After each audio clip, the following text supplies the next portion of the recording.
Noong pong inano namin itong ano namin ng Exit Superhighway from Poverty, wala po kami iniisip na religion. Ang ano lang namin, ano ba ang nagpapaano ng kahirapan dito sa Philippines? Kung ano yung lumabas sa aming finding, yun ang lumabas po. Pero sa umpisa, wala kaming inaano na mga religion, wala lahat. Lumabas na lang yan nung naimbestigahan namin ang dahilan ng kahirapan dito po. Saan niyo po binibase ang kahirapan? Sa research namin sa dahilan. Kasi kamag-anak naman namin na marami din kami kamag-anak na mahirap. Opo. Doon po namin nalaman yung tungkol sa nabuntisan yung isang namin, pamangkin namin, tumakbo yung lalaki, kaya naghirap siya, hindi na siya nakatapos mag-aral. Yun po lahat yung dahil kamag-anak namin din ang mga mahihirap, no? At sila nanghihingi ng tulong sa amin, kaya po namin na decide na bakit kung ganyan pala ang problema, bakit hindi natin sa mga tao at kung may magagawa tayo sa mga mambabatas dahil nandun pala ang problema, anuhin natin sa mga mambabatas para maayos yung problema.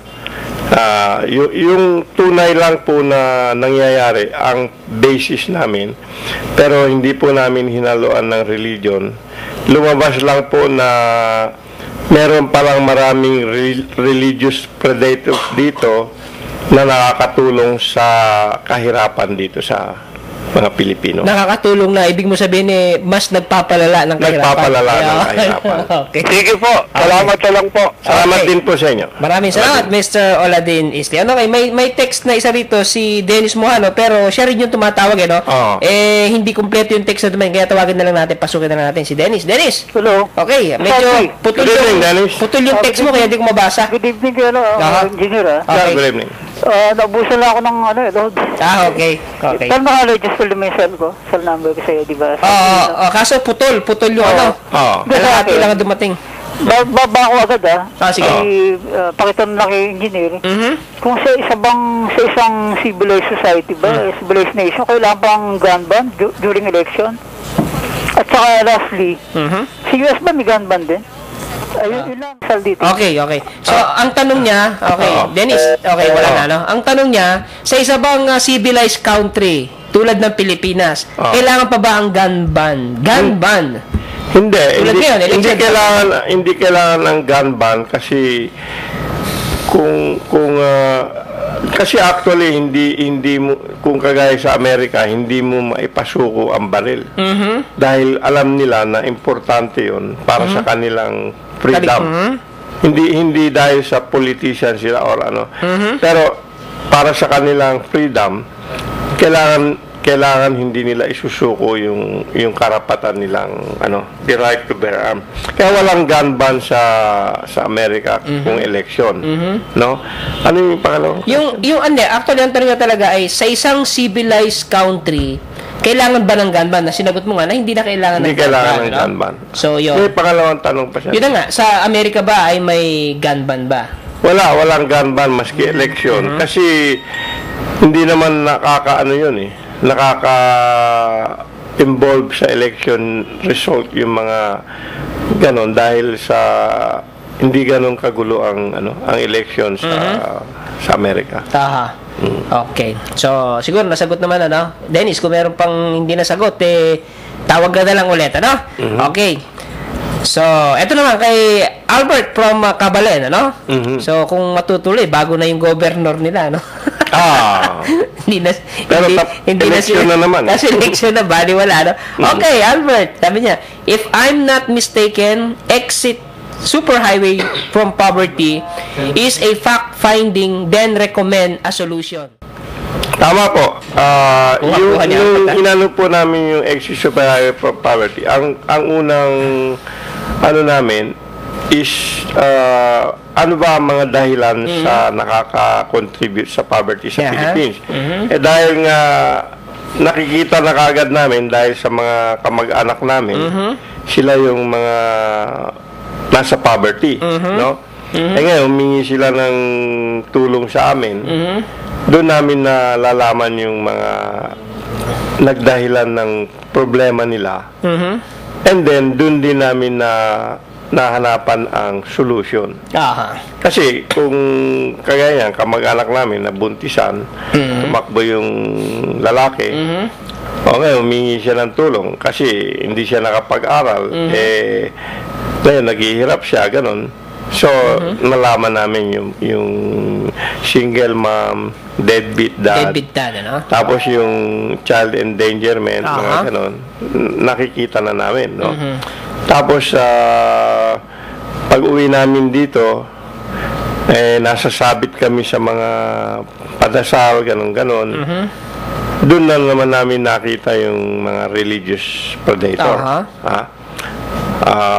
Tapos, nung inaano namin, ano ang mabilis na makakatulong sa problema ng mga Pilipino, dahil nga sa ano naman namin sa experience namin, lumabas po yung Loveland City na solution din na malaki. Tapos nakita rin namin yung mga kapalpakan ng Constitution dito dahil sa nako-compare namin yung mga kagaya pag mayroong patayan sa South. Nakita na kaagad namin bakit 500,000 na tao pinatakbo ng 500 na tao. Rebelde alam na namin na ang problema dahil nga sa walang baril yung mga yung kalahating milyon So lahat po ng ng exit superhighway wala kaming pinag-umpisahan na aanuhin namin itong religion na to. Wala po, basta kung ano yung lumabas.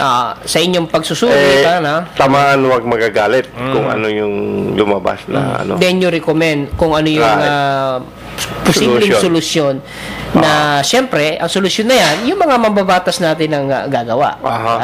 Ngayon, nasa kanila yan kung yung mga solusyon na isinasuggest ng Filipino Americans for a Better Philippines ay kanilang gagawin o hindi. Okay. At saka secondly, wala naman talaga kayong magawa dahil unang-una, kayo yung mga American citizens. Okay. Recommendations lang. So, yun. Tama daw, Albert. Pero may karugtong yung text ni Albert. Sabi niya, kung ang sabi niya kanina ay fact-finding ang exit superhighway from poverty, then recommend a solution. Pero sabi niya, second text niya, but materially solution, they were not involved, like livelihood. Yan. Livelihood namin? Hindi, ibig sabihin, sabi niya, but materially solution, hindi kayo involved. Dahil ang sinasabi niyang materially solution ay yung paglalaan ng livelihood para sa mga mahirap na Pinoy para makatulong sa kanilang pamumuhay.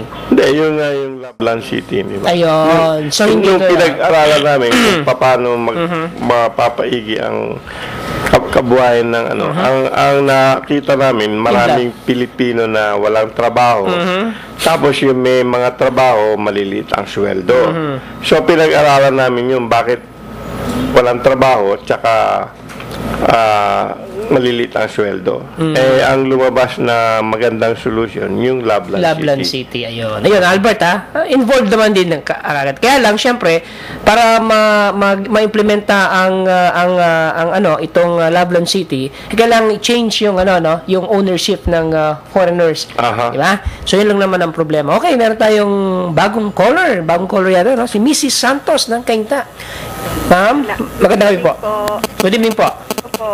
Good evening, ma'am. Kaya pa po ako nakikinig sa salamat po. Usapan nyo, sa topic nyo. Yung tungkol po sa Constitution, dapat nga po yata talagang kailangan pinapalitan na. Hindi ba maraming mga mali na dyan, saka may mga marami ng yung hindi na-apply ngayon sa panahon. Parang nalipasan na ng panahon. Opo.